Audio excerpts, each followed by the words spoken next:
ওনার জীবনের ঝুঁকি আছে আর এই সুযোগটা আমি কাজে লাগাইতে চাইছি। আমি একাই ছিলাম।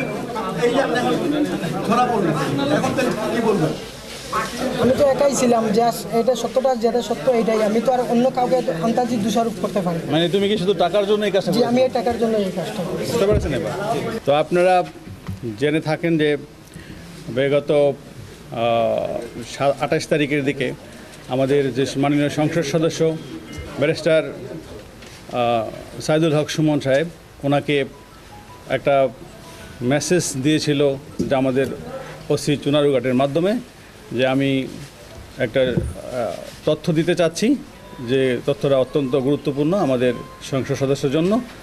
তো আমাদের ওসি সাহেবকে সে বলতে চাচ্ছিল না, সে বলল যে আমি সরাসরি ওনাকেই বলবো।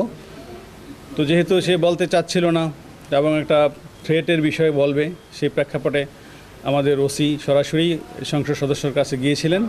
তো ওনাকে জিনিসটা বলার পরে উনি হোয়াটসঅ্যাপের মাধ্যমে তার সাথে কথা বলিয়ে দেয়। তো আমাদের মাননীয় সংসদ সদস্য ওনার পরিচয় জানতে চায়, বাট সে পরিচয় বলেনি, পরিচয় দিতেও চায়নি।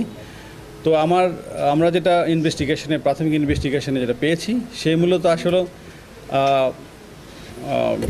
গেমলার, অনলাইন গেমলার ছিল এবং গেম খেলে, প্লাস সে হলো বিদেশে টাকা পাঠানো, বিদেশে লোক পাঠানো নামে প্রতারণা করে, টাকা আদায় করে মানুষের কাছ থেকে, লোক পাঠাতে পারে না।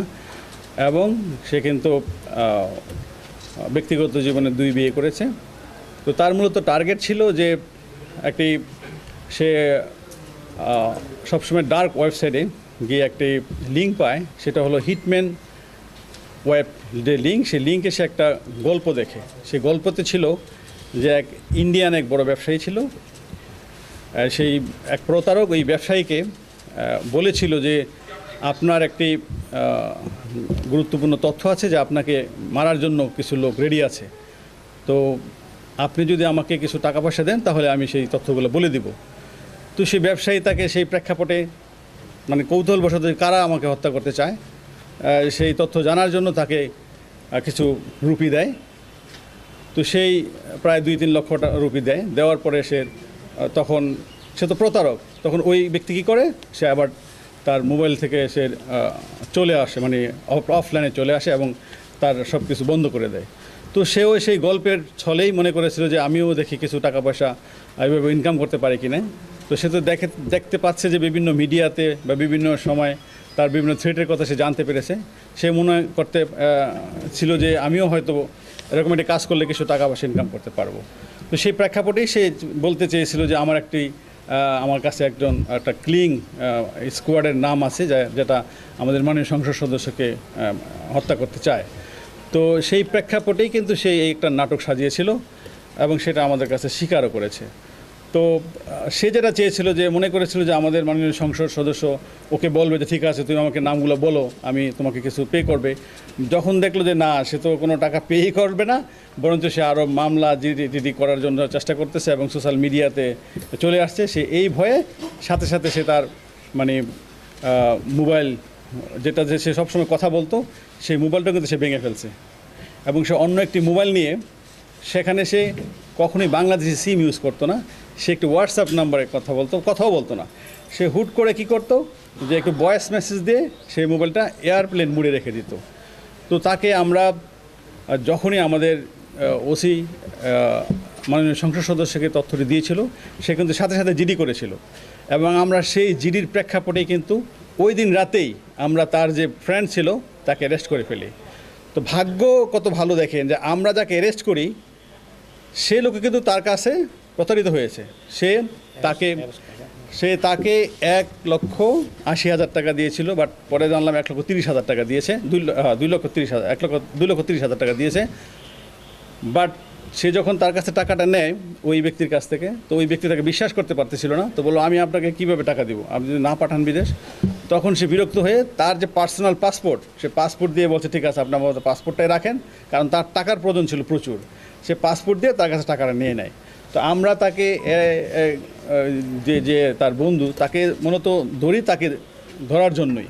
তো তো ভাগ্য বলে আমরা তার কাছে কিন্তু ওই দিনই পাসপোর্টটা পেয়ে যাই, এবং পাসপোর্টে যে এনআইডি ছিল আমরা এনআইডি কপি টিপিসব নিয়ে আমরা কিন্তু তার বহির্গমন ওই দিনই কিন্তু বন্ধ করে দিই, এবং আমরা সমস্ত জায়গায় ল্যান্ড এবং সিপোর্টে আমরা চিঠি দিয়ে দিই। যার প্রেক্ষাপটে পরে আমরা তাকে ধরার জন্য বিভিন্ন জায়গায় অভিযান চালাই। আমরা প্রথমে জানতে পারি সে আমাদের সেই তথ্য প্রযুক্তির মাধ্যমে যে সে চিটাগাঙে ছিল, আমরা চিটাগাং টিম পাঠাই। পরে দেখে আবার সে ঢাকায় টিম পাঠাই। আমরা একসাথে 3টা টিম পাঠিয়েছিলাম। তো সে এতই চালাক যে সে একবার হোয়াটসঅ্যাপে ভয়েস দেওয়ার পরে আর তাকে খুঁজে পাওয়া যায় না, এক এক সময় তাকে এক এক জায়গায় দেখি। পরে তার মোবাইলে আমরা কিছু বিকাশ করি, বিকাশ করার পরও সে তো অনলাইন গেমলার ছিল, সে গেমলার তার একটা অ্যাকাউন্ট ছিল। সে কী করতো, ওই যে টাকাটা আমরা পাঠাতাম সে ওই অ্যাকাউন্টসে যোগ করে ফেলতো, এবং অনলাইনে যে অটোমেটিক্যালি তার কাছ থেকে বিভিন্ন জায়গায় বিকাশের মাধ্যমে তার অ্যাকাউন্টসে টাকাটা আউট হতো। তো তাকে ট্রেসিং করা অনেক টাফ ছিল। তো যাই হোক, আমরা আমাদের সিটিটিসির সহায়তা নেই, এবং সিটিটিসির সহায়তায় আমরা তাকে সর্বশেষ আমরা সিলেট মেট্রোপলিটন এলাকা থেকে গ্রেপ্তার করতে সক্ষম হই। তো এই ছিল আমাদের আভিযানিক ফলাফল। আপনারা সবাই আমাদের সাথে ছিলেন, আপনারা আপডেট নিয়েছেন, এবং আমার কাছ থেকে এই ঘটনার পরে অনেকে এসেছেন যে কোনো কিছু আছে কিনা। আমি কিন্তু আপনাদেরকে বলেছিলাম যে আমরা অনেকটা সাফল্যের কাছাকাছি চলে এসেছি, এবং আপনারা অচিরে একটা ভালো সংবাদ পাবেন, এবং আমার বিশ্বাস যে আপনারা আমার সেই কথাটা বাস্তবায়িত হয়েছে এবং পেয়েছেন। তো সিলেট মেট্রোপলিটন এলাকা থেকে গতকাল গ্রেফতার করা হয়েছে। সময়টা রাতে, জি বিকালের দিকে আর কি, তাকে একটা হোটেল থেকে ধরা হয়েছে। তার গ্রামের বাড়ি হলো কুলাউড়াতে, মৌলভীবাজার কুলাউড়াতে পারে আর কি। আমরা আপনাকে প্রেস রিলিজ দিয়ে দিব, তার সমস্ত ডিটেলস এখানে আছে। হ্যাঁ ইয়েস, আরেকটি জিনিস আপনাদেরকে বলি, তার বিরুদ্ধে 2013 সালে রাজনগরে 2023 সালে একটি মামলা হয়েছে, এবং সে ওই মামলা অ্যারেস্ট হয়েছিল, সেটাও প্রতারণার মামলা। এবং আরেকটি মামলা এই নবীগঞ্জে হয়েছে, তার বিরুদ্ধে 2টি মামলা আছে, 2টিই প্রতারণার মামলা। অর্থাৎ সে কিন্তু প্রতারণা করেই তার জীবন চালিত করে। এবং আরেকটি জিনিস হলো, সে ওমানে গিয়েছিল, বিদেশ থেকে এসে বিভিন্ন জনের কাছ থেকে টাকা পয়সা নিয়ে বিদেশ পাঠাবে বলে সে যখন আরেকটা প্রতারকের কাছে পড়েছিল, তার কাছে সেই প্রতারক আবার কিছু টাকা পয়সা নিয়ে চলে গিয়েছিল। যার প্রেক্ষাপটে সে একসময় ইন্ডিয়াতেও পালিয়ে গিয়েছিল। ইন্ডিয়াতে সে 1 বছর থাকার পরে আবার দেশে এসে আবার সে মনে করেন এই প্রতারণার কাজে ব্যস্ত হয়ে গেছে। শুনি না, তারপরও আমরা মানে সেটা প্রতারণার মিশনে সে একাই তাকে না, সে কিন্তু আমাদেরকে হেল্প করেছে তাকে ধরার ক্ষেত্রে। হ্যাঁ, সে ভুক্তভোগী, সে নিজেও ভুক্তভোগী। আমরা তার বিরুদ্ধে মামলা নিচ্ছি, এবং আমরা তাকে রিমান্ডে আনবো। রিমান্ডে আনার পরে আরও যদি কিছু থাকে, আমরা জিনিসটা কিন্তু খুব সিনসিয়ারলি নিয়েছি। সেটাই আমরা কিন্তু অনেক মানে তার যে কথাবার্তা আমরা তো বুঝতেছি যে কোন অ্যাঙ্গেলে কীভাবে বলতেছে। একটা কিলিং স্কোয়াড কিন্তু অন্যরকম জিনিস, সেটা কিন্তু আমরা বুঝি। তারপরে আমরা কিন্তু কোনো কিছুই মানে আমরা করতেছি না, হালকাভাবে নিচ্ছি না। আমরা গভীরভাবে তদন্ত করব, এবং তাকে আবার রিমান্ডে নিয়ে আসবো। আরও কিছু তথ্য আমরা যদি জানতে পারি আপনাদেরকে জানাবো।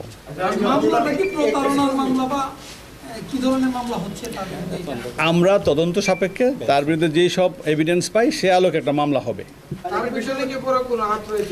আমরা আপাতত জানতে পারছি কোনো হাত নেই, সে নিজেই না। তার তো আমাদের এখন তার বিরুদ্ধে 2টা মামলা অলরেডি আছে। তাকে আপাতত আমরা আমাদের যে নবীগঞ্জে একটা মামলা আছে, ওই মামলা থেকে অ্যারেস্ট করব, এবং তার বিরুদ্ধে আমাদের চুনারুঘাটে একটা মামলা হবে, সেই মামলায় তাকে আমরা প্রভৃতি। এটা একটা প্রতারণার কৌশল। আমি মানে সে জাস্ট একটা কিছু টাকা ইনকাম করার জন্য সেই পলিসিটা নিয়েছিল আর কি, বাট সে ভাবতে পারে না যে এই পলিসি নিলে তার যে এরকম একটা অবস্থা হবে। একটি বিষয় হচ্ছে, গত 3 তারিখে আপনারা গার্মেন্ট দিয়েছেন নিরাপত্তার জন্য। এই ঘটনাটা যেহেতু মানে এখন উদ্ঘাটিত হয়েছে, এবং এটি যেহেতু প্রতারণা, এই ক্ষেত্রে তার নিরাপত্তার বিষয়টি আমাদের বহাল থাকবে কিনা আমরা আপাতত রাখছি। কারণ এমনিও তো তার বিরুদ্ধে হয়তো অনেকে অনেক কিছু চিন্তা করে, তা যেহেতু সে একটা সোশ্যাল মিডিয়া একটা ফেস, সে তো আমরা আপাতত তার প্রোটেকশনটা মানে তার গার্মেন্টটা রাখতেছি। যদি ভবিষ্যতে আমাদের কাছে মনে হয় যে না এখন সব কিছু ঠিকঠাক আছে, পিসফুল আছে, তাহলে আমরা অবশ্যই সেটা প্রত্যাহার করবো, বাট আপাতত থাকবে।